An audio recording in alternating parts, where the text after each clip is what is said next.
Rolex no vende relojes, Rolex vende estatus. Hoy la marca vende miles de millones de dólares y sus relojes cuestan más que muchos carros, y su corona dorada se convirtió en uno de los símbolos de éxito más reconocidos del planeta. Pero lo increíble es que todo comenzó con un niño huérfano, un niño que perdió a su madre y luego a su padre, y que creció sintiéndose rechazado y solo. Nadie imaginaba que ese joven tímido y deprimido terminaría revolucionando para siempre la industria relojera, porque Hans no solo creó Rolex, creó el reloj de lujo moderno, transformó un accesorio visto como un poco masculino en símbolo mundial de poder, éxito y precisión. Y mientras todos vendían relojes, él entendió algo mucho más importante: la gente no compra tiempo, compra la sensación de haber triunfado. Esta es la historia de un joven alemán que construyó uno de los imperios de lujo más poderosos de la historia.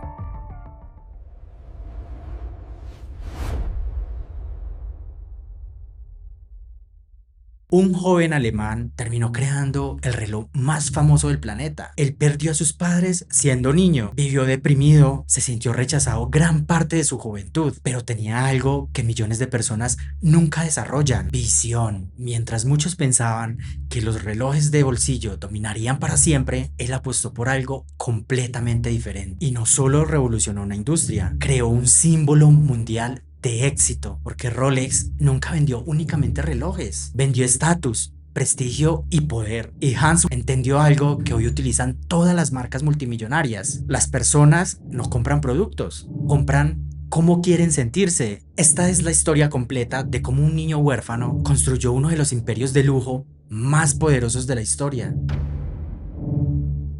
Hans Wilder nació en 1881 en Alemania. Su familia tenía un negocio de hierro bastante exitoso y durante sus primeros años vivió cómodamente, pero todo cambió rápidamente. Su madre enfermó gravemente y murió cuando Hans tenía apenas 11 años. Solo un año después, su padre también falleció. A los 12 años, Hans quedó completamente huérfano. Sus tíos tomaron el control de la situación, vendieron el negocio familiar y enviaron a Hans y a sus hermanos a un internado prestigioso en Alemania. Pero para Hans aquello no se sintió como una oportunidad, se sintió como abandono. Entró en depresión y se sentía diferente, y además recibía burlas constantes por su religión y ser forastero. Sin darse cuenta, esa infancia dura comenzó a desarrollar una característica que marcaría toda su vida: independencia extrema. Años después diría algo revelador: la forma en que me hicieron independiente desde muy joven fue gran parte de mi éxito. Y ahí aparece una de las primeras grandes lecciones de esta historia. Muchas veces las personas más fuertes nacen de los momentos más difíciles.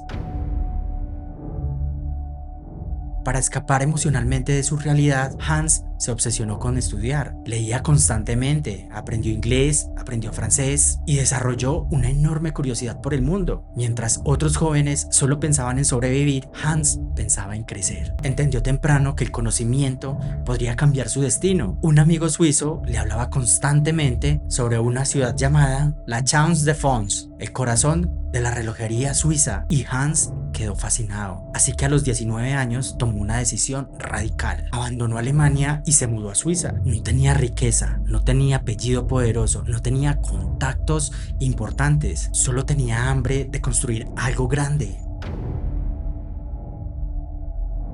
Hans comenzó trabajando en empresas de exportación y ahí entendió algo que cambiaría su mentalidad empresarial para siempre. Muchas compañías millonarias no inventan productos, simplemente saben venderlos mejor. Eso lo obsesionó. Comenzó a estudiar cómo funcionaban los negocios, cómo se distribuían productos y cómo las marcas generaban valor. Después consiguió trabajo en una empresa relojera suiza y ahí ocurrió el momento que definiría toda su vida. Hans se enamoró de los relojes. Pasaba horas observando mecanismos, aprendiendo precisión y entendiendo materiales, y estudiando cómo mejorar cada detalle. Pero había un problema enorme: los relojes de pulsera eran considerados inferiores. La mayoría de hombres usaban relojes de bolsillo. Los relojes de muñeca eran vistos como accesorios femeninos y además eran poco precisos. Pero Hans vio algo que nadie más estaba viendo: el futuro estaba en la comodidad. Mientras otros protegían el pasado, él apostó por el futuro. En 1905, Hans fundó su propia empresa junto a su cuñado Alfred Davis. No tenían fábricas gigantes, ni millones, ni una gran marca, pero sí tenían visión. Hans estaba obsesionado con crear el reloj de pulsera perfecto, uno elegante, preciso, resistente y confiable. Durante años viajó por Europa aprendiendo de relojes, probando mecanismos y perfeccionando diseños, hasta que tomó otra decisión brillante: cambiar el nombre de la empresa. Quería algo corto, fácil de pronunciar, memorable en cualquier idioma y que pudiera verse elegante sobre un reloj. Así nació Rolex. Y sin saberlo, acababa de crear uno de los nombres más poderosos de la historia del lujo. Mientras otros empresarios pensaban como fabricantes, Hans pensaba como visionario. Él estaba convencido de algo: los relojes de bolsillo desaparecerían, y prácticamente todo el mundo pensaba que él estaba loco. Pero Hans entendió algo que muchos emprendedores exitosos comparten: las grandes fortunas suelen construirse apostando antes que los demás. Así que dedicó su vida en perfeccionar el reloj de pulsera, y en 1926 ocurrió la revolución. Rolex lanzó el Rolex Oyster, el primer reloj de pulsera verdaderamente resistente al agua. Eso cambió toda la industria, porque por primera vez un reloj pequeño podría ser elegante, preciso y extremadamente resistente. Pero Hans no solo era brillante creando productos, era un genio vendiendo percepción. Y aquí aparece una de las partes más importantes de la historia de Rolex. Hans entendió algo décadas antes que la mayoría de empresarios modernos: una marca poderosa necesita historias. Entonces hizo algo revolucionario. En 1927 convenció a una nadadora llamada Mercedes Gleitze de usar un Rolex Oyster mientras intentaba cruzar el Canal de la Mancha. Después de más de 10 horas en agua helada, el reloj seguía funcionando perfectamente. La noticia explotó y Rolex se volvió famoso mundialmente. Pero Hans no se detuvo ahí. Metía relojes dentro de peceras reales en las vitrinas de las tiendas. Patrocinaba pilotos, deportistas, aventureros y exploradores. No vendía relojes, vendía resistencia, éxito, aventura y prestigio. Y ahí nació una de las estrategias más poderosas del lujo moderno: asociar una marca con personas extraordinarias.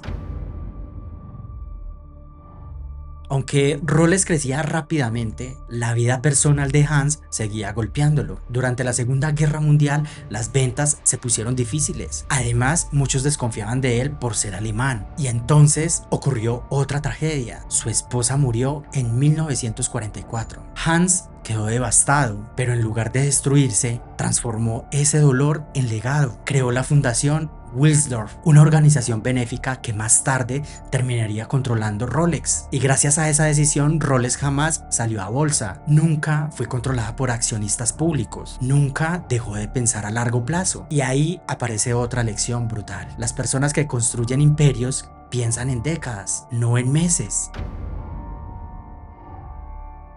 Después de la guerra, Rolex explotó globalmente. Llegaron modelos legendarios como Death Joss, Take Day y Submariner, cada uno revolucionando categorías completas de relojería. Pero lo más importante fue el cambio psicológico. Rolex dejó de ser solo un reloj funcional y se convirtió en un símbolo de éxito. Políticos, empresarios, celebridades, millonarios, todos querían uno. Y Hans entendía perfectamente por qué: porque los seres humanos aman mostrar progreso, y Rolex se convirtió en una señal silenciosa de poder.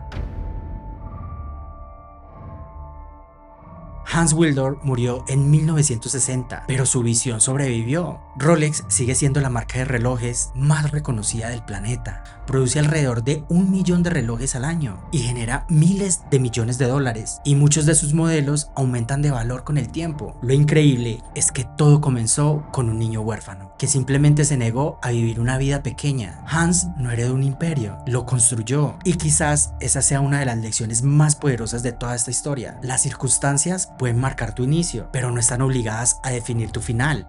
Hans entendió algo que cambió el lujo para siempre: una marca poderosa no vende objetos, vende significado. Y gracias a esa visión, Rolex pasó de ser una pequeña empresa de relojes a convertirse en uno de los símbolos de éxito más reconocidos del planeta. Todo comenzó con un niño que perdió a sus padres y terminó creando un imperio que sobrevivió incluso a su propia muerte, porque las personas extraordinarias no siempre nacen en circunstancias extraordinarias, muchas veces nacen en el dolor. Si te gustan las historias de empresarios, marcas millonarias y las mentes que construyeron imperios desde cero, suscríbete ahora mismo al canal, porque aquí no solo hablamos de dinero, hablamos de estrategia, mentalidad, disciplina y las obsesiones que cambiaron el mundo.